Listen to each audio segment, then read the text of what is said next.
أعوذ بالله من شرور أنفسنا ومن سيئات أعمالنا من يهده الله فلا مضل له ومن يضلله فلا هادي له ونشهد أن لا إله إلا الله وحده لا شريك له ونشهد أن سيدنا ومولانا محمدًا عبده ورسوله صلى الله عليه وعلى آله وصحبه وسلم تسليمًا كثيرًا كثيرًا أما بعد فأعوذ بالله من الشيطان الرجيم بسم الله الرحمن الرحيم إن أحسنتم أحسنتم لأنفسكم وإن أسأتم فلها إن أحسنتم أحسنتم لأنفسكم وإن أسأتم فلها میرے محترم اور عزیز بچوں، دارالعلوم ندوۃ العلماء کے عزیز تلامذہ، جیسے مولانا نے ابھی بتلایا، ہمارے یہاں برسہ برس مدت مدیدہ سے یہ دستور چلا رہا ہے کہ آغاز سال میں یہاں کے اساتذہ اپنے شاگردوں کو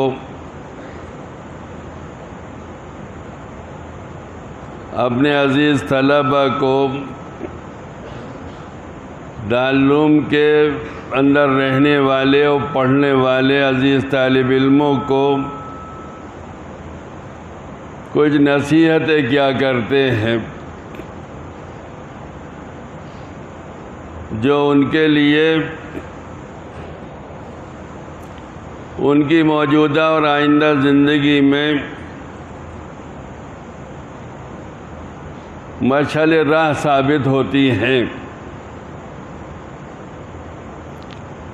دعا کیجیے اللہ تعالیٰ مجھے بھی اخلاص کے ساتھ صحیح باتیں کہنے کی توفیق عطا فرمائیے، اور اپنے لیے بھی دعا کیجیے کہ توجہ کے ساتھ سنیں اور ان پر عمل کرنے کی کوشش کریں۔ میرے عزیزوں، توجہ کے ساتھ سنو گے اور عمل کرنے کی کوشش کرو گے تو میں جو کچھ آج عرض کروں گا اس سے بھی، اور دیگر حضرات علماء کرام، اساتذہ کرام جو کچھ آپ سے فرمائیں گے اس سے بھی آپ کو فائدہ ہوگا۔ اور اگر اخلاص کے ساتھ نہیں سنیں گے، عمل کرنے کی نیت نہیں ہوگی، تو آپ لوگوں کو کوئی فائدہ نہ یہاں ہوگا اور نہ بعد کی زندگی میں ہوگا۔ پہلا مرحلہ میری عرضداشت کا ہے، خطاب کا ہے۔ آپ میں بہت سے طلبہ وہ ہوں گے جو پہلی دفعہ دارالعلوم میں آئے ہیں۔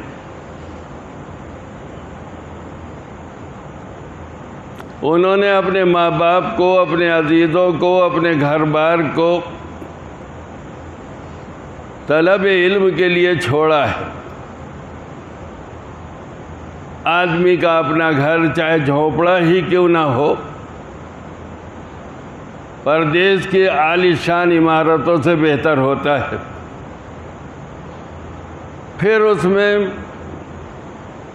ماں باپ کی شفقتیں اور محبتیں اور بہنوں اور بھائیوں کی الفتیں آپس میں، یہ بہت بڑی چیز بنتی ہے جس سے گھر میں دل لگتا ہے۔ آپ اپنے ماں باپ کی شفقتوں کو چھوڑ کر بہنوں اور بھائیوں اور عزیزوں کی محبتوں کو چھوڑ کر اور گھر کے آرام اور راحت کو چھوڑ کر وطن عزیز کو چھوڑ کر یہاں آئے ہیں۔ الحمدللہ اب تو مدارس کے اندر ہمارے دارالعلوم میں بھی طلبہ کے آرام و راحت کا بہت لحاظ رکھا جاتا ہے۔ کھانے کی بھی فکر ہوتی ہے، کھانا خراب نہ ہو۔ رہائش کے جو کمرے اور دارالاقامے ہیں ان میں بھی آرام کے سارے سامان پہنچانے کی پوری کوشش کی جاتی ہے، لیکن اس کے باوجود بھائی گھر گھر ہوتا ہے۔ اس لیے آپ کو جو ماں باپ کی شفقتیں وہاں ملی ہوئی تھی اور عزیزوں کی انس اور محبت وہاں ملا ہوا تھا، اس کی یاد تو یقیناً آپ لوگوں کو آتی ہوگی۔ اور آپ کے والدین نے آپ کو رخصت کرتے وقت دلوں پر پتھر رکھ کے جس طریقے سے آپ کو رخصت کیا ہوگا وہ بھی آپ کو یاد آتا ہوگا۔ امی نے اپنے آنسوؤں کو چھپانے کے لیے اپنے دوپٹے کے آنچل کا سہارا لیا اور بچے کو رخصت کیا۔ ابا جان نے سر کے اوپر ہاتھ رکھ کر شفقت کے ساتھ کہا، بیٹو پڑھنے کے لیے جاؤ۔ اور حتی الوسع کوشش کی جاتی ہے کہ گھر میں چاہے تنگی اور ترشی کے ساتھ رہا جائے، وہاں گھر میں کچھ تھوڑی بہت کمی بھی کر لی جائے، لیکن بھائی کو، عزیز کو، بیٹے کو یہاں ان کے اخراجات کے لیے کوئی کمی نہ کی جائے۔ بھائی سب تو مالدار نہیں ہوتے، ہماری طرح غریب بھی ہوتے ہیں، لیکن والدین اپنے آپ کو تنگی میں مبتلا کر کر آپ کے لیے پیسے بھیجتے۔ یہاں دارالعلوم میں بھی جہاں تک ہو سکتا ہے آپ کے آرام و راحت کا خیال رکھا جاتا ہے، اور آپ کے والدین اپنے جگر گوشے کو اپنے سے دور کر کے اور اپنے دل کے اوپر پتھر رکھ کر اور آپ کے لیے جہاں تک ہو سکے اچھے مصارف کا انتظام کر کے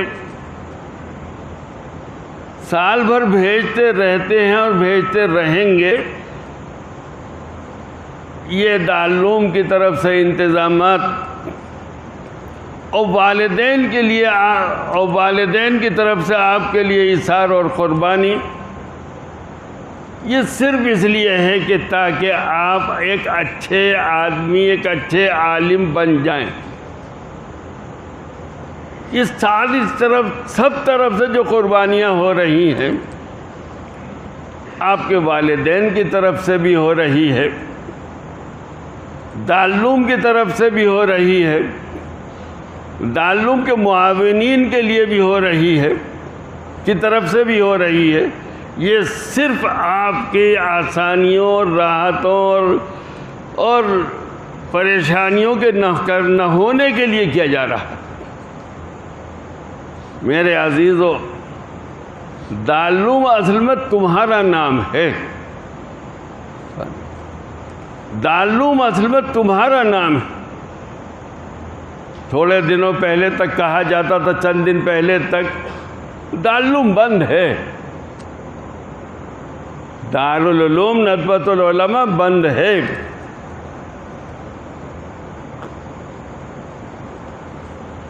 نہیں بھائی، بند تو نہیں ہے، دونوں دروازے کھلے ہوئے ہیں، مسجد بھی کھلی ہوئی ہے، لائبریری بھی کھلی ہوئی ہے، سب کچھ، دفاتر بھی کھلے ہوئے ہیں۔ دارالعلوم کہاں بند ہے؟ ارے نہیں، دارالعلوم بند ہونے کا مطلب یہ طلبہ نہیں، تو اصل میں دارالعلوم تم ہو۔ اور پھر دارالعلوم کے کچھ حصے وہ ہیں جو تمہارے آرام اور راحت اور ضروریات کو پورا کرنے کے لیے بنائے گئے ہیں۔ مثلا دارالعلوم کی عظیم الشان مسجد ہے، اس کو جیسا بنانا چاہا ویسا بن گیا، ویسی بن گئی۔ اس کے شاندار در و دیوار بنائے گئے، وہ ویسے ہی بن گئے۔ اس کے بہترین ستون بنائے گئے، وہ ویسے ہی بن گئے۔ دارالاقامہ جو ہیں ان کے اندر آرام و راحت کا جو بھی انتظام کیا گیا اور ان کی تعمیر کو جیسا بنانا چاہا وہ ویسا ہی بن گیا۔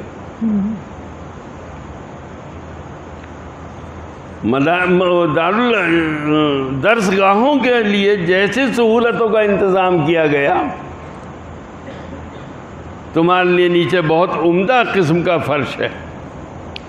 ارے میرے عزیزو، یہ اب کی باتیں ہیں، پہلے تو چٹائیوں پہ پڑھا کرتے تھے۔ ہم نے بھی وہ دور دیکھا ہے جب ہم نے چٹائیوں پر پڑھا ہے۔ کھجور کی چٹائی ہوا کرتی تھی، اس پہ ہم بیٹھا کرتے تھے، اس پہ استاد بیٹھتے تھے، کچھ اچھا سا گدا ودا ان کے لیے ڈال دیا جایا کرتا تھا، بس صاحب یہ کل کائنات ہوا کرتی تھی درسگاہ کی۔ ایک آدھ دو اکتفائیاں ہوا کرتی تھی، چھوٹی سی درسگاہ، اسی پہ پڑھانے والے بیٹھ کر پڑھا دیا کرتے تھے، اسی پہ پڑھانے والے بیٹھ کر پڑھ لیا کرتے تھے۔ لیکن تمہارے محبین نے تمہارے لیے انتظام کیا۔ جو لوگ پہلے سے پڑھتے وہ دیکھتے کتنے عمدہ قسم کے کارپیٹ تمہارے درسگاہوں میں بچھے ہوئے ہیں، کتنی عمدہ اعلیٰ درجے کی تپائیاں تمہارے لیے بنائی گئی ہیں، تمہارے درسگاہوں کے اندر کتنے پنکھے لگے ہوئے ہیں۔ دارالعلوم کے کمروں کے اندر جو دارالاقامہ کے کمرے ہیں ان کے اندر بھی پنکھے لگوا دیے گئے ہیں۔ جو بھی انتظام اس سلسلے میں کیا گیا ہے، یہ سب کس لیے ہے؟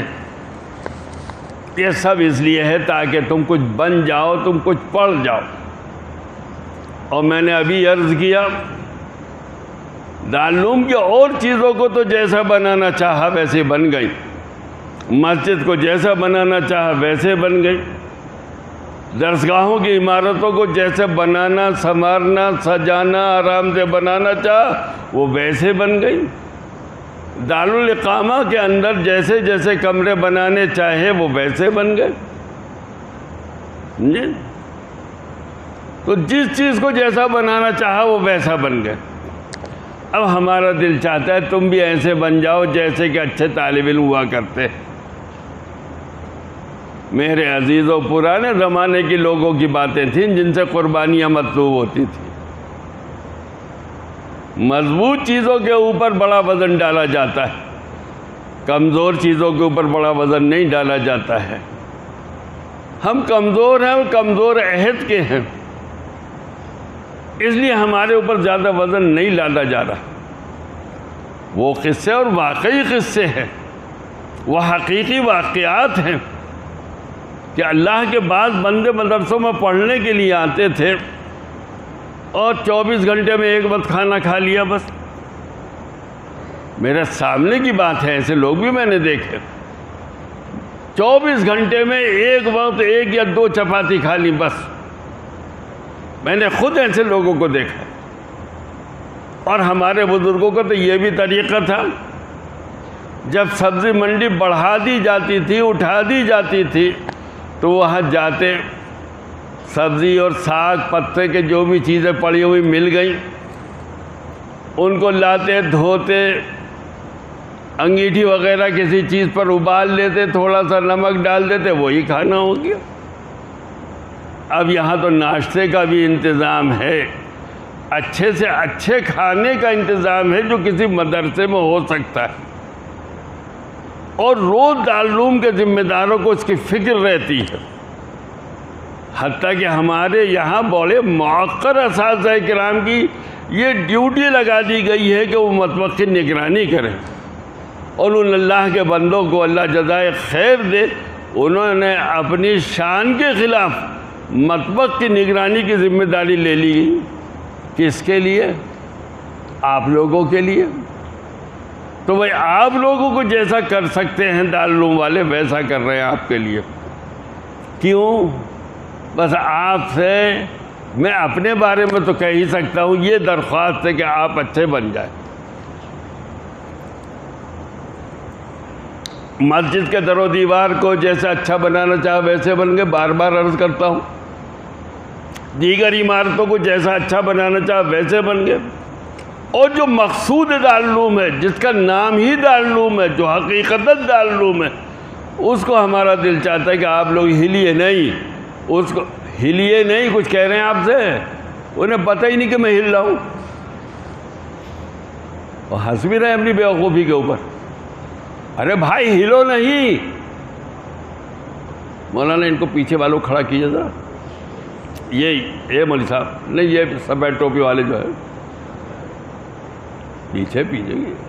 ارے اللہ کے بندے اتنے پیچھے نہیں چلے جاؤ. ہاں آپ ہی کھڑے ہوئیے ذرا، کھڑے ہو جاؤ بیٹے. اب تم سفید ٹوپی ہے بیوقوف کہیں کے. آپ ہل رہے تھے وہاں، مجھے پتہ نہیں میں ہل رہا تھا. آپ ہل رہے تھے وہاں، مجھے پتہ نہیں میں ہل رہا تھا. جب آپ ہل رہے تھے تو میں دوسروں کیوں کھڑا کروں گا؟ آپ سے کہہ رہا ہوں ہلیے نہیں، تو آپ پھر بھی ہل رہے. وہاں سمجھ میں نہیں آتی بات کہ ہلیے نہیں کا کیا مطلب. تو سبق کیسے سمجھ میں آئے گا میرے چاند، میرے بیٹے؟ اور ہم سے پڑھو گے تو دن رات کا مسئلہ ہوگا کہ کھڑے ہو جائیے. یہ ہمارے شاگرد ہوں گے جو ہنس رہے ہیں، سمجھے؟ یہ کیا طریقہ ہے بھائی؟ ہم بات کر رہے ہیں اور آپ پینڈولم بنے ہوئے. ہم منع کر رہے ہیں پھر بھی جل رہے ہیں، اور سمجھ رہے ہیں اور ہم کہہ رہے ہیں کھڑے ہو جائیے تو آپ کھڑے نہیں ہو رہے. فَاعْتَبِرُوا يَا أُولِي الْأَبْصَارِ. دیکھ رہے ہو ان کو؟ بیٹھ جاؤ بیٹے. کوئی سزا نہیں ہے یہ، سمجھے؟ تربیت ہے یہ بھی. پہلا کام جو بیٹھنے کے بعد کیا تھا وہ ہلنا. اللہ اکبر. تو میں یہ عرض کر رہا تھا میرے بچوں، یہ سب کچھ اصل میں تمہارے لیے ہے، اور اصل نام دارالعلوم تم ہو. دارالعلوم کا اصل مقصود تم ہو. دارالعلوم کے اندر کتنی شاندار عمارتیں ہوں. ایسے مدارس ہیں ہندوستان کے اندر پرانے، بہت ہی شاندار عمارتیں، اور طلبہ نہیں. تو یہ کہا جائے گا دارالعلوم بہت اچھا ہے، مدرسہ بہت اچھا ہے، اور چھپر کے عمارتیں ہوں لیکن پڑھنے والے اس طرح کے ہوں جیسے ہمارے بزرگ رہے ہیں، تو کہا جائے گا مدرسہ بہت اچھا ہے. سمجھ میں آ رہی ہے بات کہ نہیں؟ تو اصل نام تم ہو دارالعلوم. اصل میں پوری کوششیں جو کی جاتی ہیں، یہ عمارتوں کا اچھا ہونا، یہ اے سیوں کا لگنا، یہ پنکھوں کا لگنا، یہ دارالعلوم کے اندر اور آرام و راحت کی چیزوں کا لگ جانا، یہ تمہاری درسگاہوں کے اندر بہترین فرش بچھا دینا، یہ تمہارے اساتذہ کی محنت اور کوششیں، ان کا سب کا مقصود تم ہو، تم ہو، تم ہو. کیا مقصود ہے تم سے؟ تم بن جاؤ. دارالعلوم والوں کو تم سے اپنے لیے کچھ نہیں چاہیے، ہمیں تم سے کچھ نہیں چاہیے. تم بن جاؤ، اور پھر تمہارے بننے کا صلہ ہمیں وہاں ملے جہاں ہمیں تمہاری ضرورت ہوگی. سمجھے میرے بچوں، میرے عزیزوں؟ ہمیں تم سے لینا ہے، دنیا میں نہیں لینا. ہمیں تم سے لینا ہے، تم سے فائدہ اٹھانا ہے، جنت کے راستے کا فائدہ اٹھانا ہے. جنت میں تم ہمیں لے کر جاؤ گے. میں تو اپنے عزیز طلبہ سے بہت کہا کرتا ہوں، تم ہمارے محسن ہو. تمہارے طفیل میں ہمیں حدیث شریف پڑھانی مل رہی ہے، تمہارے طفیل میں ہمیں دینیات پڑھانے کو مل رہی ہے، تمہارے طفیل میں ہمیں تفسیر پڑھانے کو مل رہی ہے، قرآن مجید پڑھانے کو مل رہا ہے. تمہارے طفیل میں دارالعلوم کے اندر درجے حفظ قائم ہیں جو درجات حفظ ہیں. تمہارے ہی طفیل میں ہر وقت قرآن مجید کی آوازیں گونجتی ہیں، تمہارے ہی طفیل میں درس حدیث شریف کے دروس ہوتے ہیں. دارالعلوم کے اندر جو رونق ہے وہ تمہارے طفیل میں ہے. ہمارا دل چاہتا ہے کہ جیسے ہم نے دارالعلوم کے ذمہ داران نے جیسے مسجد کو ٹھیک کرنا چاہا وہ ٹھیک ہو گئی، جیسے دیگر عمارتوں کو ٹھیک کرنا چاہا وہ ٹھیک ہو گئے، جیسے کھانے کے نظام کو ٹھیک کرنا چاہا وہ ٹھیک ہو گئے، جیسے درسگاہوں کو آرام دہ بنانا چاہا وہ آرام دہ بن گئی. ہمارا دل چاہتا ہے کہ تم کو بھی جیسا ہم بنانا چاہیں یا اس سے بھی اچھا تم بن جاؤ. ہمارا یہ دل چاہتا ہے. اور کیوں دل چاہتا ہے یہ؟ دنیا میں کوئی تم سے اس کا فائدہ ہمیں نہیں لینا. تو ہماری آخرت میں کام آؤ گے، تم ہمیں جنت میں لے جانے کا ذریعہ بنو گے۔ ہم اس لیے چاہتے ہیں تم سے کہ تم اچھے بن جاؤ۔ اور میرے بچوں، تمہیں اگر یہاں اچھے نہیں بنے تو کہیں اچھے نہیں بن پاؤ گے۔ اگر کسی مدرسے میں تم اچھے نہیں بنے تو پھر کہیں اچھے نہیں بن پاؤ گے۔ یہاں جو تمہیں بلایا گیا ہے، یہاں جو یہ چمن سجایا گیا ہے، یہ اس لیے ہے کہ سب کچھ تم ہو، تم اچھے بن جاؤ تو سب کچھ مقصود حاصل ہے۔ اور اگر تم اچھے نہیں بنو تو در و دیوار کا نام دارالعلوم نہیں ہے، دفاتر کا نام دارالعلوم نہیں ہے، آرام دہ درسگاہوں کا نام دارالعلوم نہیں ہے۔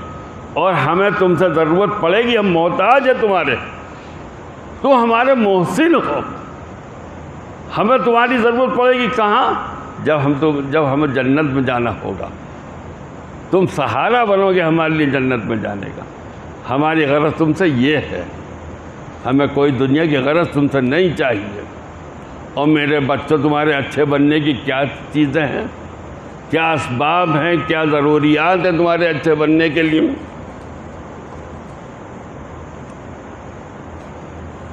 تمہارے اچھے بننے کا مطلب کیا ہے؟ تمہارے اچھے بننے کا مطلب یہ ہے، جس مقصد کے لیے تم آئے ہو، تمہارے دل کے اندر آگ لگ جائے کہ ہمیں وہ مقصد حاصل کرنا ہے۔ مقصد تمہارے دو ہیں، ایک تحصیل علم، ایک تحصیل عمل یا دینداری۔ مقصد تمہارے دو ہیں، تحصیل علم اور تحصیل عمل یعنی دینداری۔ میرے بچوں، اگر یہاں یہ چیزیں تمہیں حاصل نہیں ہوئی تو پھر کہیں نہیں حاصل ہوں گی۔ یعنی کسی بھی مدرسے کو کہتا ہوں میں، دارالعلوم ندوۃ العلماء کو نہیں کہتا کہ یہاں حاصل نہیں ہوئی تو کہیں حاصل نہیں ہوں گی، بلکہ کسی بھی مدرسے میں جہاں تم پڑھ رہے ہو، تم جیسے بھائی پڑھ رہے ہیں، اگر انہوں نے ان دو چیزوں کو وہاں حاصل نہیں کیا تو پھر کہیں نہیں حاصل کر پائے۔ اور شیطان خبیث آ کر ہمیں بھی بہکاتا ہے، تمہیں بھی بہکاتا ہے، ارے اس وقت کیا پھر آئندہ دیکھیں گے، ارے آئندہ اس کی تلافی کر لیں گے، ارے آئندہ بن جائیں گے، ارے آئندہ اس کو ٹھیک کر لیں گے۔ آئندہ کچھ نہیں ہے، اس وقت ٹھیک کر پاتے ہو تو ٹھیک کر لو، اور اس وقت ٹھیک نہیں کر پاتے تو پھر کبھی ٹھیک نہیں ہو۔ تحصیل علم کے لیے کیا کیا چیزوں کی ضرورت ہے؟ درسگاہ کی پابندی۔ اور یہ بہت بری بات ہے کہ استاد کے پہنچنے کے بعد طالب علم درجے میں پہنچے۔ استاد کے درجے میں پہنچنے کے بعد طالب علم درجے میں پہنچے، یہ بہت ہی عیب کی بات ہے۔ اساتذہ کو بھی وقت پر پہنچنا چاہیے، میں اپنے آپ سے کہتا ہوں، اور طلبہ کو تو استادوں سے پہلے پہنچنا چاہیے، اور مہذب بن کر بیٹھنا چاہیے۔ درسگاہ کے اندر غیر معیاری کوئی بھی بات نہیں کرنی چاہیے، کوئی بھی عمل غیر معیاری قسم کا نہیں کرنا چاہیے۔ اور پہنچنے سے پہلے تم اپنی استعداد اور صلاحیت کے مطابق مطالعے کے زیور سے آراستہ ہو کر اور مطالعے کے ہتھیاروں سے پیراستہ ہو کر تم درسگاہ میں گئے ہو۔ اگر تم نے مطالعہ نہیں کیا ہے تو سمجھ لو کہ استاد کا درس تمہارے اوپر ایسے پڑے گا جیسے کہ تیز رو بارش ہوتی ہے اور کسی چٹیل میدان پہ برستی ہے اور سب پانی بہہ جاتا ہے۔ اور اگر تم نے مطالعہ کر کے اپنے ذہن کے کھیت کو اس قابل بنا لیا ہے کہ استاد کی طرف سے جو بھی تمہیں پڑھایا جائے گا وہ تمہارے دماغ کے اندر جذب ہوتا چلا جائے گا، یہ مطالعے ہی کے ذریعے سے ہوتا ہے۔ سمجھ میں آ رہی ہے بات کریں؟ تو استاد کے درس سے، استاد کی باتوں سے، استاد کی تدریس سے تم کو فائدہ پہنچے گا، اور اگر تیار ہو کر نہیں گئے ہو تو تمہیں فائدہ نہیں پہنچے گا۔ میری عمر بچوں پوری طالب علمی کے زمانے سے لے کر اب تک تدریس تک یہ بھی طالب علمی ہی ہے، ادھر مطالعہ کرتے ہیں ادھر آ کے پڑھا دیتے، یہ بھی تو طالب علمی ہے۔ سمجھے؟ میری پوری زندگی اسی میں گزری ہے، پڑھنے پڑھانے میں۔ میں تم کو بتلاتا ہوں، اگر تم نے بے اعتنائی برتی، بے پرواہی برتی اس بات سے کہ مطالعہ وہاں پرانے زمانے کے لوگ تھے جو مطالعہ کیا کرتے تھے، ایک شاگرد نے تو ہم تو صاف صاف کہہ دیا، ہدایت ثالث پڑھا رہے تھے ہم، بھائی مطالعہ کر کے نہیں آتے آپ؟ بولے مطالعہ کریں تو پھر آئیں کیوں؟ اوفو، تکلیف تو بہت ہوئی اس کی بات میں کیا کہے، جو شاگرد ایسا جری ہے اس کو کہنا ہی کیا ہے۔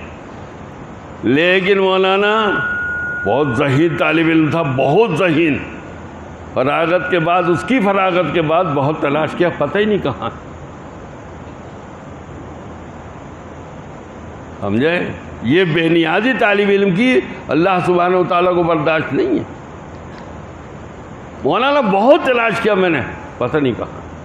اب یہ 1 سال پہلے بولے ہاں ایک صاحب ہیں تو مگر وہ کچھ پتہ نہیں کیا کر رہے ہیں، سمجھے؟ مجھے اس کے گھر کے کا بھی معلوم تھا، فلاں قصبے کا رہنے والا ہے۔ میں نے طلبہ سے پوچھا، ہاں ہے تو ایک صاحب، لیکن یہ معلوم نہیں کیا کر رہے۔ بہت ذہین لڑکا تھا، ایسا ذہین تھا کہ خود اس نے یہ کہہ دیا ہدایت ثالث کا مطالعہ اگر کریں تو آنے کی کیا ضرورت ہے، اتنا ذہین تھا وہ۔ لیکن اس کو کناس لگ گیا مطالعہ نہ کرنے کی وجہ سے، اور ہم کبھی بھی بہت زیادہ ذہین نہیں رہے، اب بھی ذہین نہیں ہے، اور کبھی بھی بہت زیادہ محنتی نہیں رہے، اور اب بھی بہت زیادہ محنتی نہیں ہے، اور اب بڑھاپا آ گیا، اب اس کہنے میں کوئی حرج نہیں ہے، کبھی بھی قابل نہیں رہے اور اب بھی نہیں ہے۔ لیکن بچوں ایک بات کہتے ہیں، بلا مطالعے کے درجے میں نہیں جاتے تھے، سمجھے؟ اور آ کر اس کا دہرانا یا مذاکرہ کرانا یہ بھی لازمی تھا۔ پوری طالب علمی کا اکثر حصہ کے لیے، تقریباً سبھی حصہ کے لیے اس حال میں گزرا۔ بھئی بندہ اپنی حیثیت سے کرتا ہے، ان کی نوازشیں ان کی طرف سے ان کے شان عالی کے مطابق ہوتی۔ ہم کم حیثیت تھے لیکن مطالعہ کرتے تھے، ہم کم علم تھے لیکن پڑھتے پڑھاتے تھے، ہم کم علم تھے درجے میں غائب نہیں ہوتے تھے، ہم کم علم تھے ہمارا دماغ بھی درجے میں غائب نہیں ہوتا تھا، ہم پوری توجہ سے اساتذہ کی بات سنتے تھے۔ ہم نے اتنا سا کیا، انہوں نے ہمارے ساتھ یہ فیضان کا معاملہ کیا جس کے ہم بالکل اللہ کے گھر میں بیٹھ کر کہہ رہے، اور بالکل دل سے کہتے ہیں یہ بات، اور بہت بار بار کہتے ہیں جو اللہ نے ہمیں مقام دیا ہے ہم بالکل اس کے اہل نہیں ہیں، نہ تھے نہ ہیں۔ لیکن جیسے میں نے ابھی عرض کیا، بندہ اپنی حیثیت سے کرتا ہے، ان کی طرف سے فیضان ان کی حیثیت اور شان عالی کے مطابق ہوتا ہے۔ تم اب تھوڑا سا مطالعہ کرو گے، ان کی طرف سے فیضان علم ان کی شان عالی کے مطابق ہوگا۔ لیکن میرے بچوں بے نیازی ان کو برداشت نہیں ہے، بے نیازی نہیں ان کو برداشت، انہیں محتاجی بہت پسند آتی ہے۔ بندے کا اپنے آپ کو محتاج سمجھنا اور احتیاج کا اظہار بھی کرنا، یہ ان کو بہت پسند ہے۔ طالب علمی کے زمانے میں مطالعے کے بغیر پڑھنے کے لیے جانا یہ جرم عظیم ہے۔ ہمارے 80% طلبہ یا اس سے بھی زیادہ بلا مطالعہ آتے ہیں، اور یہی سب سے بنیادی چیز ہے جس سے ریڑھ لگ رہی ہے، بربادی ہو رہی ہے۔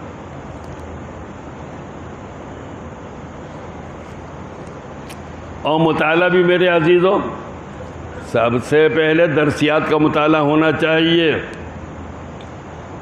دارالعلوم ندوۃ العلماء غیر درسی مطالعے کا سب سے بڑا علمبردار ہے، لیکن اپنے کانوں سے حضرت مولانا سید ابو الحسن علی ندوی سے اسی سلیمانیہ حال میں سنا، اپنے کانوں سے میں خود موجود تھا۔ غیر درسی کتابوں کا مطالعہ بقدر نمک سلیمانی ہونا چاہیے۔ اصل مطالعہ جو ہو درسیات کا، آدمی درسیات سے بنتا ہے، سمجھ میں آ رہی ہے بات؟ آدمی درسیات سے بنتا ہے، غیر درسی چیزوں سے تو کچھ کہنا آ جاتا ہے، کچھ لکھنا آ جاتا ہے، کچھ سمجھنے میں اور اضافہ ہو جاتا ہے، ورنہ اصل بنیاد جو ہوتی ہے وہ درسی مطالعہ، درسیات کا مطالعہ ہے۔ دیکھو ہمارے سامنے عالیشان مسجد ہے، ہمارے سامنے عمارتیں ہیں، ان کا ایک حصہ تو وہ ہے جو زیر زمین ہے، وہ بیچارہ نیچے پڑا ہوا ہے، اس کے اوپر پلاسٹر بھی نہیں ہے، اس کے اوپر رنگ و روغن بھی نہیں ہے، لیکن اگر وہ نہ ہو تو عمارت بالکل نہیں، ساری عمارت کا وہ بوجھ اٹھائے ہوئے۔ تو تمہارے درسیات کے مطالعہ جو ہوگا وہ ساری عمارت کا بوجھ اٹھائے ہوئے ہوگا۔ پھر اس میں ذرا شان و شوکت پیدا ہو جائے گی، یا اس کو استعمال کرنے کا طریقہ آ جائے گا غیر درسی مطالعے سے، نہ اتنا ہے بس، ورنہ درسی مطالعہ ہی اصل چیز ہے۔ اور میں نے اس اللہ کے نیک بندے کا قول تمہارے سامنے ذکر کر دیا جو ہندوستان کے علماء میں غیر درسی مطالعے کا سب سے بڑا لمبردار ہوگا اپنے زمانے میں، وہ بھی یہ کہتے تھے کہ غیر درسی مطالعہ نمک سلیمانی کے برابر ہونا چاہیے۔ اصل چیز تو درسی مطالعہ ہے، اور ہمارے طلباء میں یہ بہت بڑی کمی ہے۔ میں جانتا ہوں 20 سال سے پڑھا رہا ہوں یہاں، 50 سال تو یہیں پڑھاتے ہوئے ہو گئے ہوں گے مجھ کو تقریباً، سمجھے؟ میں جانتا ہوں کہ طلباء میں سب سے بڑی کمی جو ہے وہ درسیات کا مطالعہ نہ کرنا۔ درسیات کا مطالعہ کر کے جاؤ گے، کس چیز کا مطالعہ کرو گے؟ بخاری کا کرو گے، حدیث کا کرو گے، قرآن مجید کا کرو گے، تفسیر کا کرو گے، یا ان علوم کا کرو گے جو ان کی تحصیل کے لیے معاون ہوتے ہیں۔ یہ سب اعلیٰ درجے کی عبادت ہے، تمہاری نفلی عبادت سے ہزاروں گنا زیادہ اہم ہے تمہارا درسیات کا مطالعہ کرنا۔ اس نیت کے ساتھ کرو کہ اس کا اجر اللہ سبحانہ و تعالیٰ کیا ملے گا، تو اجر بھی ملے گا اور دنیاوی فائدہ بھی ملے گا تم کو۔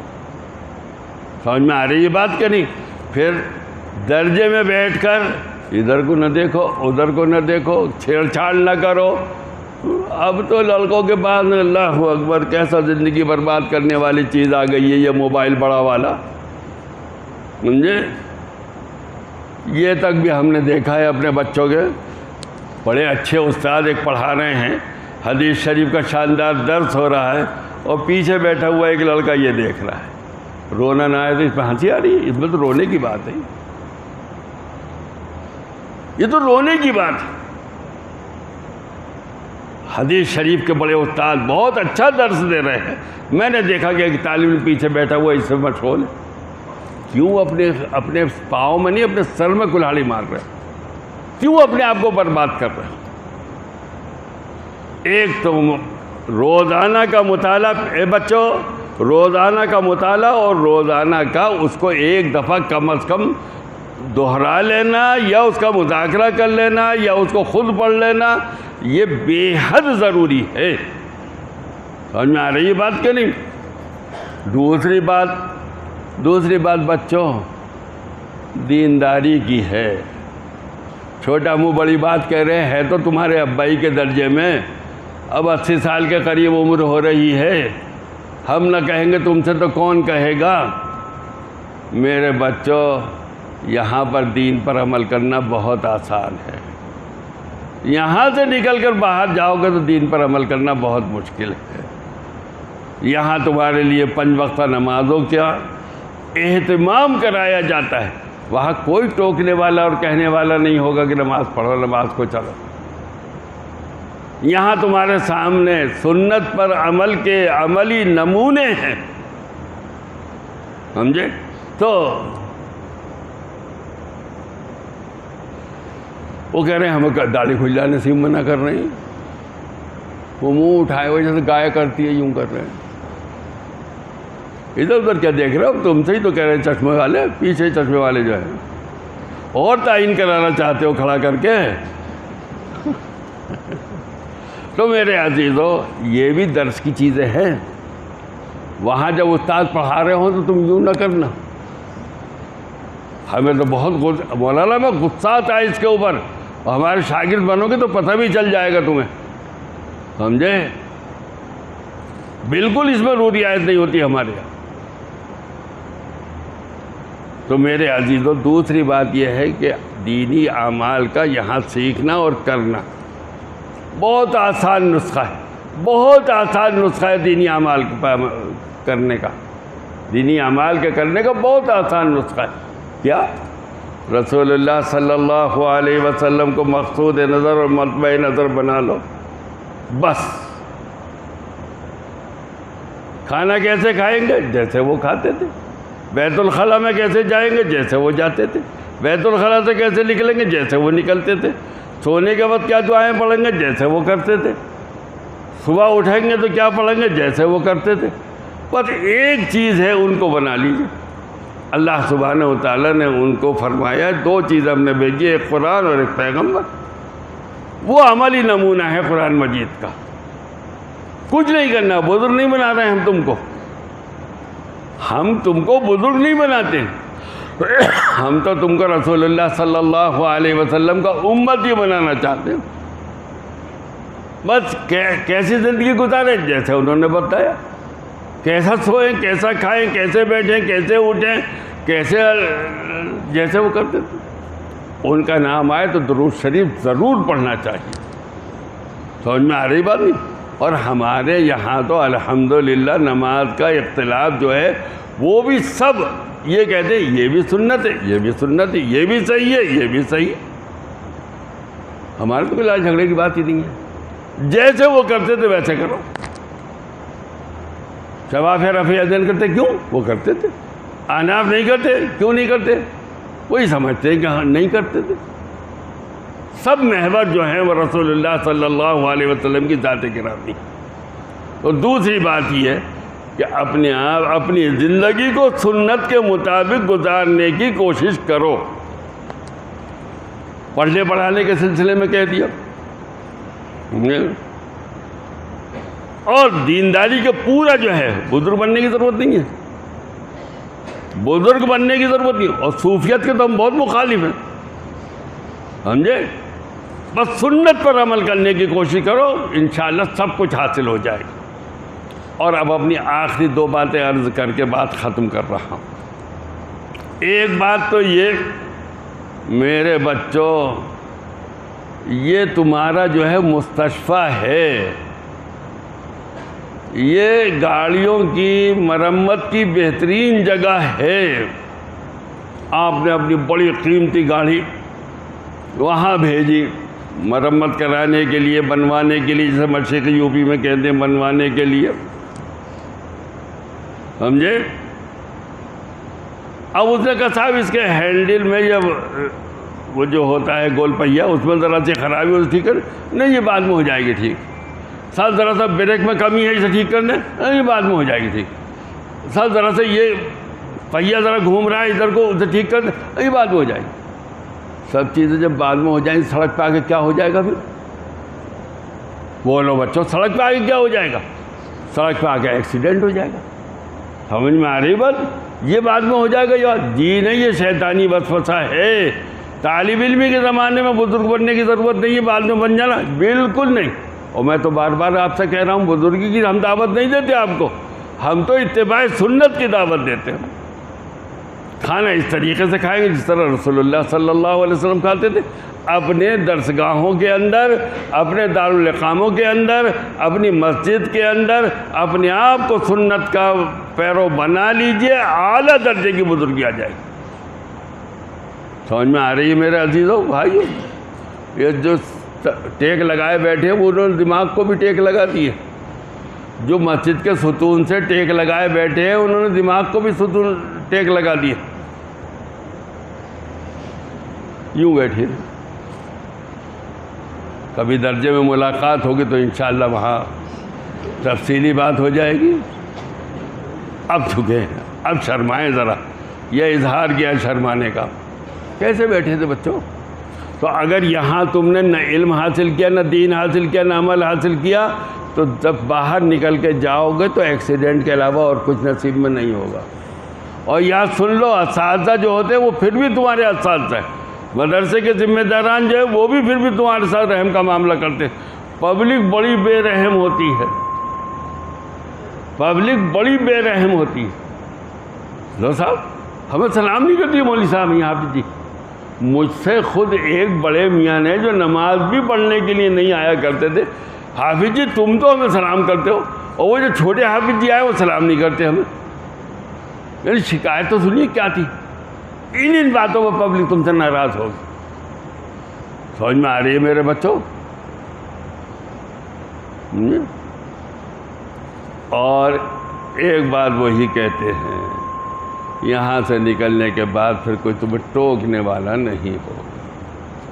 اور آخری بات وہ جو شروع میں بھی عرض کی تھی، ہم اپنی حیثیت کے مطابق کریں گے، ان کی طرف سے فیضان اپنی حیثیت کے مطابق، اپنے شان عالی کے مطابق ہوگا۔ لیکن بے نیازی برداشت نہیں ہے ان کو، بے پرواہی برداشت نہیں ہے ان کو۔ دارالعلوم میں جو کچھ تمہارے پر پابندیاں لگائی جا رہی ہیں وہ اسی لیے لگائی جا رہی ہیں کہ تم دین کے سانچے میں ڈھل جاؤ۔ تمہاری جو گاڑی ہے، زندگی کی گاڑی ہے، اس کا اسٹیئرنگ بھی صحیح ہو، اس کے بریک بھی صحیح ہوں، اس کے پہیے بھی صحیح ہوں، تمہیں ایکسیڈنٹ سے بچانے کے لیے ہی سب کچھ۔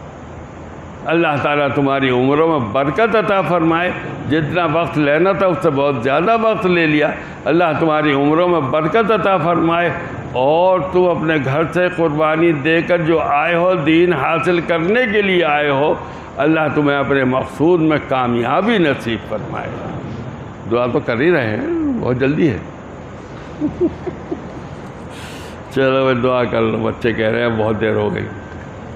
الحمدللہ رب العالمین والصلاة والسلام علی خیر خلقہ محمد وعلی آلہ وصحبہ اجمعین۔ ظلمنا انفسنا وان لم تغفر لنا وترحمنا لنكونن من الخاسرین۔ ربنا لا تزغ قلوبنا بعد إذ هديتنا وهب لنا من لدنك رحمة إنك أنت الوهاب۔ اے اللہ، ایک بوڑھے آپ کے بندے نے اپنے بچوں کو کچھ نصیحتیں کی ہیں، کہنے والے کو بھی عمل کرنے کی توفیق نصیب فرما، اور ان بچوں کو بھی عمل کرنے کی توفیق نصیب فرما۔ یہ ہمارے لیے آخرت کا سرمایہ ہے۔ اے اللہ، جب وہاں پہنچے تو ان کی طرف سے ہمارے لیے ثوابوں کے انبار لگے ہوئے ہوں، یہ ہمیں جنت میں لے جانے کا ذریعہ بنے۔ اے اللہ، ان کی اپنی زندگی میں بھی برکت عطا فرما، ان کے دین میں بھی برکت عطا فرما، علم میں بھی برکت عطا فرما، ان کی دنیاوی زندگی میں بھی برکت عطا فرما۔ اے اللہ، جہاں جائیں دین کی روشنی کو پھیلائیں، عزت کی زندگی ان کو نصیب ملے، یہ دین کی قدر کرنے والے ہوں، اور پھر لوگ دین کی وجہ سے ان کی قدر کریں۔ اے اللہ، ان کی عمروں میں برکت عطا فرما، جن کے والدین ہیں اور اکثر کے ہی ہیں، اللہ ان کی عمروں میں برکت عطا فرمائے، ان کے طفیل میں ان کے اساتذہ کے لیے بھی برکت کا فیصلہ فرما، اور اے اللہ دارالعلوم کے ذمہ داران اور دارالعلوم کے خدام سب کے لیے خیر و برکت کا فیصلہ فرما۔ اے اللہ، اصل مقصود ہمارا یہی ہے، یہ ہیرے ہیں، جواہرات ہیں، یہ اپنے آپ کو ذرا سا اچھا بنا لے تو ہماری زندگیاں اور ان کی ساری کوششیں کامیاب ہیں۔ اے اللہ، ان کو ضائع ہونے سے بچا لے۔ اے اللہ، اسباب ہر طرف ضائع ہونے کے، اللہ ان کو ضائع ہونے سے بچا لیجئے۔